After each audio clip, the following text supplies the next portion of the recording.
Welcome to The Simpsons, Treehouse of Horror 23. I'm Al Jean, and I have to record this quick because I am literally going to the Fox Animation Domination Pumpkin Patch with Nancy Cartwright, and I have promised her there'll be a great pumpkin there, so I'm kind of nervous. This is Matt Groening, creator of Itchy. I'm John Lovitz. I'm playing R.D. Ziff. Jim Brooks. Steve Moore, animation director. David Silverman. Brian Kelley, co-writer. David Mandel, co-writer. Tim Long, producer. Matt Selman, producer. Mike Anderson, supervising director of animation. So, Selman, was this your idea, the 2012 Mayan prophecy bit? I think it was. I ripped it off from what everyone was talking about at the time. Yeah, we try to figure things that are going to be happening a year from the time we record. And thanks to the Mayans, we had this prediction. Yeah, originally you had sort of pointed us towards something for the election, I think. That's right, yeah, we talked about played that with for a that while. for about 3 seconds. Why is everybody topless except for Marge? It was a mistake in the animation. Are these actual Mayan colors or are they Aztec? Yeah, these are a little darker. Yes. This looks like Mitt Romney at Univision. See, we can make those topical jokes now. Well, I do remember that the animatic screening was the day before the actual prediction is supposed to happen. So we had the animatic on December 22nd of last year. So you could have changed it. We could have changed it. If the apocalypse had happened. And the music is a little based on the movie Apocalypto by the Mel Gibson film, which also not Mayan. Shout and scream. Let's see. Converting to base 10, assuming for the birth of Jesus. Actual Mayan slide rule here. What are those characters? We actually got those from real source material and just, I drew them, I did the board for it, so I just drew those little characters on there, and I did have to pick what kind of slide rule, because there's 3 kinds of slide rules, and that seems to be the more serious Tell us about the second one. Yeah. It's saying something very dirty. And what are these gods based on? I think we just made them up. They're kind of based on sculptures that probably exist in Chichen Itza or one of the Mayan cities. Probably going to get in trouble. They're very litigious, those Mayans. The general rule is the first thing a Google search turns up. That's based on the Great Wall of China. Is that Kay and Kodo's only appearance? In this episode. It's the shortest cameo in all of Halloween. They were longer, but, just trimmed down. I guess they're no match for these guys. Yeah. Go! Oh! Oh! Oh! Pause the podcast until after the commercial break. All right, this is Act 1, a black hole segment, which we used to capitalize on the incredible popularity of the Higgs boson, discovered this July. We predicted they'd find it. We knew a year ahead of time. We scooped Futurama. This idea was stolen from Futurama, actually. Can I just say, I originally pitched this as an actual episode of the show, and I'm so glad it was rejected. It would have made no sense at all. Well, do you want to talk, Steve, about the lens distortion, which I think is really cool in the animation? Well, we couldn't really recreate the exact physical thing, so like many things, we do our Simpson cartoon version of it.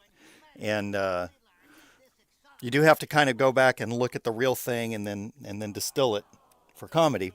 So on this particular show, we were able to have an After Effects editor kind of take our animation. We could distort it however we wanted to, and then we could push it a little more when the animation was in color and came back from Korea. So like this distortion effect here, we didn't draw that. That was something that was done digitally by one of our editors. John Lovitz, what did he just say? And David Silverman did a great drawing, rough drawing of that, of Willie getting grabbed there. Based on an actual experience. Yeah. David works in erection jokes in almost anything he does. You said you weren't going to say that. He's my go-to guy for Well, those. since you're saying that, that black hole reminds me of my last girlfriend. Oh. They can cut it out. Kind of clingy. You wrote it. You told me to say it. Now you're saying, well, you're going after me. That's not fair. I didn't know a podcast could be canceled by the network. Is this live right now? Do you have a stray dog down there?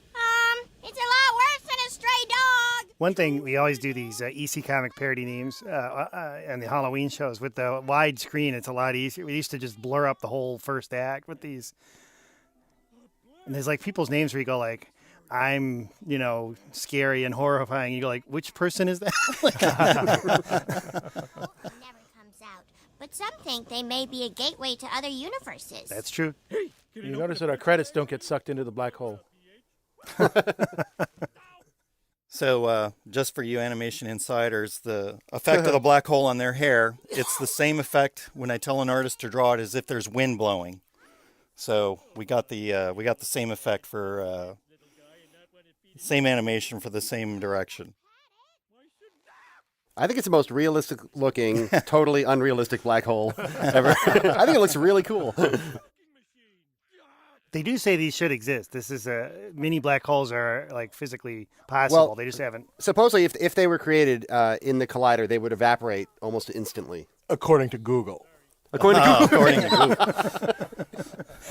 Google. The song by Robert Plant and Alison Krauss. Late in Life Loves. Didn't cost us any money. Did you say Lovitz? Oh, sorry.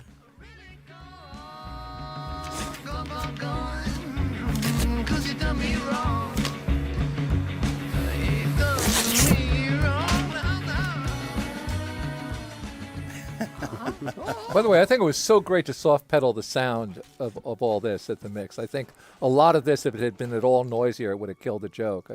Yeah, no, I think these mixes are always really complicated because, as you would know, people have to add every single sound, and you're going like, what would a little black hole sound like? Looking a lot bigger. Does anybody want to admit to throwing things in? No. We even still have that thing. That would be so great if all we did was laugh at the show. Nobody said anything. There have been DVD commentaries, and I will tell you, the internet, usually critical, is extremely critical. They never criticize about. Oh wait. But now you get to criticize it right as the show airs. Well, I'll say this: animating with the black hole, it was challenging because of to make it look like it's three-dimensional. Because on screen it's flat, right? But we would draw it as if it's round. We have to draw the illusion of it being round, so we'd have it go in different points. You knew you were going to do the effect sphere from the beginning? Did you know you were going to try this distortion effect? There were two tests. There was one where you had covered it with it, and I know, Brian, you preferred this, which I think was right. I really like this one. But they both look good, but I sort of like, I'd never seen just a pure black hole. Yeah. So. We had the sort of the drain going around it, like the fine Disney film, The Black Hole. Right.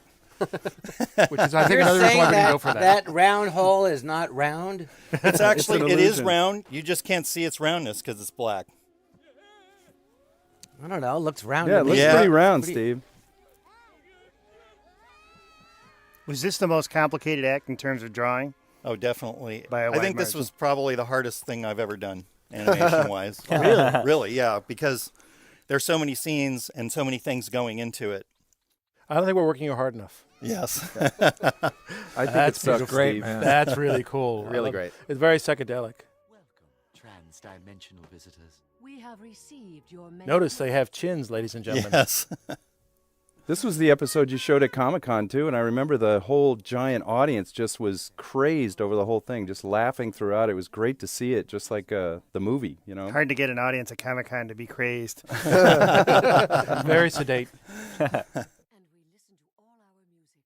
Everybody that dies comes back in this ending. That's so right. It's a happy ending. Well, thanks for ruining it.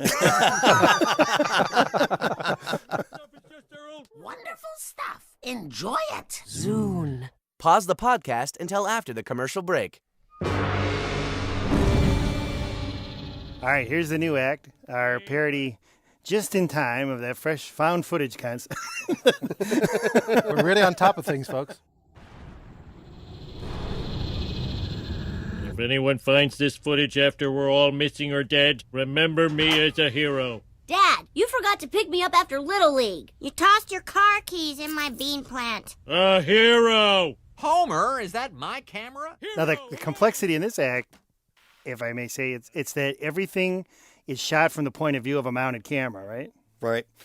What's tends to be what's easy in live action is hard to do in animation. So it's hard to do sustain point of view camera on our show because we like to feature our characters at a kind of try to avoid the straight on angles if we can. So in this sense, we had to make these templates. We actually did ask the Korean studio to do the time code for us, and then we built that here. How do you say that in Korean? But are you the director, but did you actually draw this by hand yourself? Or do you direct the people in Korea to do it? Or No, I work with a crew of artists here. We do very detailed pre-production, and then we send it to Korea to finish up. Oh. Yeah, but you just found this, Steve. Yes, just found I thought it was it's found footage. This was like the easiest one. Yeah, but when you send it to Korea, do you have to send instructions in Korean? No. They all speak English? No, but we have a way of communicating to them that we don't need language. There's Sign a language. shorthand. There's a shorthand, some material that we send to them. Any animator can read it and know what to do. Through Mayan glyphs. Yeah. Mayan glyphs. Yes. There's something, I think it's in this act, there's something so important in the series, the history of the series coming up. Fine, change the subject. I wonder what it is. He's talking about you, John. Oh. Fine, everybody. I just want to say. I mean, Jim's a genius. I want to say real quick. The idea for this segment was Matt Warburton's, and the second he said it, I knew that we were going to do it because it's just such a cool look. I think a little credit should go to the guys who did Paranormal Activity.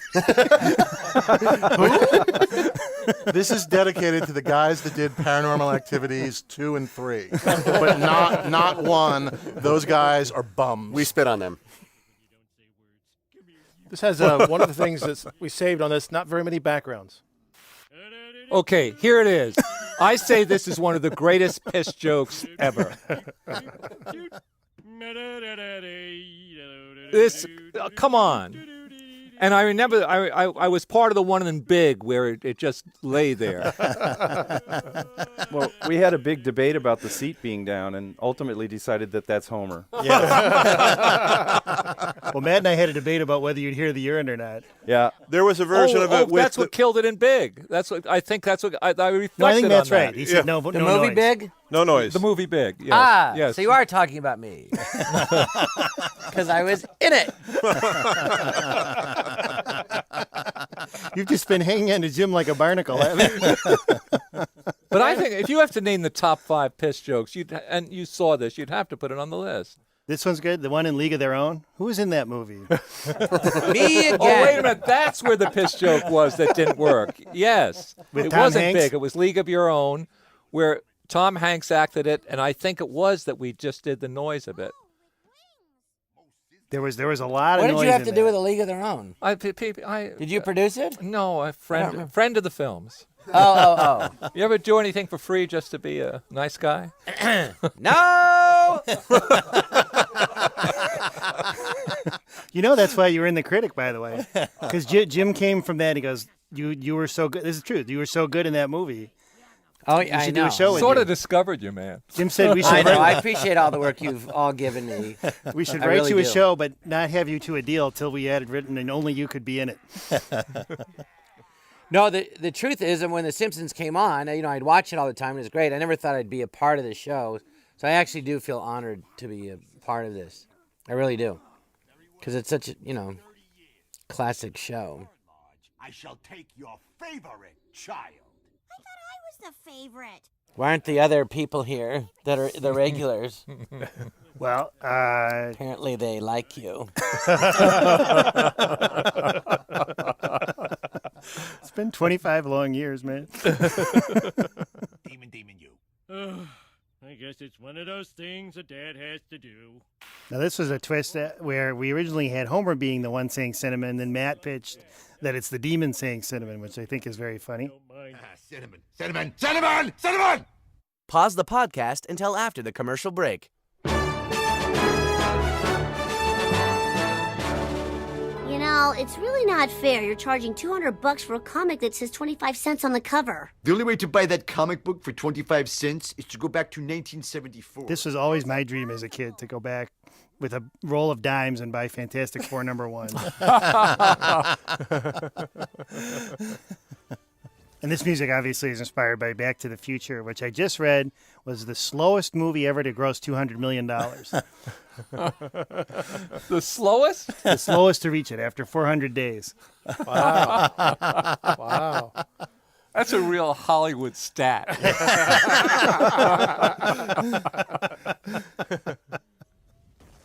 It's called me Peter Bart Simpson. So we're just doing this James Bond timeline. We thought it'd be a funny way to connote going back. That's how you know where you're at in the time tunnel. We were not trying to promote Skyfall, which is coming out. I wonder why Bart is wearing that red hat for the whole episode. Can't imagine why. You mean his lucky red hat? This was actually the first, the episode this is based on, the first one you did for us, John. That's right. Directed by me. Directed by you. Thank you. Which one was that? The Way We Was, where Marge met Homer, and you were the first Artie Ziff. So we had to recreate wasn't it that. your idea, Jim? Doing that? It was your idea to do that episode, the one where Homer and Marge met in high school, right? I don't know. Maybe. I think so. He doesn't remember thinking of the show, and I don't remember recording it. This is a terrific podcast.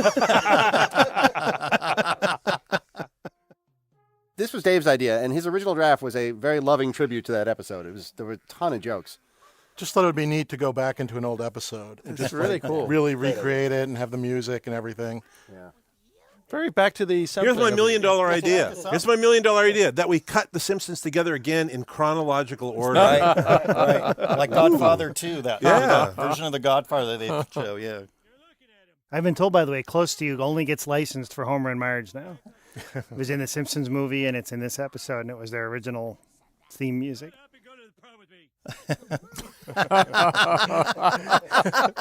That usually worked when I was in high school. Yeah. That line worked. That wouldn't fine with me. Yeah, this is a lot more like my high school days. Life might be a hell of a lot better. Ma'am, whatever you do, do not... Of course, if you do travel back in time and you live in a nicer house, it will be where your current house is. Absolutely. We found that out through research. This is all Burns and very Smithers heavy. there in the corner. Very funny drawing. I'm either rich or allowed to stand in front of a rich guy's house. Either way, better than now. So, David, did you do the original designs, like for Teenage Homer and stuff? Yeah, and I was saying that Artie Ziff is based on a friend of mine, but now I'm reluctant to say who that is. Is it Mike Reeves? A friend of mine in high school. But I think you know who you are. Maybe you don't. But don't try to prove it. Legally speaking, it's based on no one. After speaking to you. So, what everyone's been waiting for, John Lovitz's part. Silence! I love that little stool he's got to stand on. In real life, Jen, you're always pointing out you're taller than people think with more hair. That's what? a tribute to you, the Occam. I'm pointing out what? You always say that. I'm taller than people think and I have more hair. Oh, that. Yeah. I also point out that you and Mike Reeves, who created The Critic, are gay. And there's nothing wrong with that. No, it's really cool.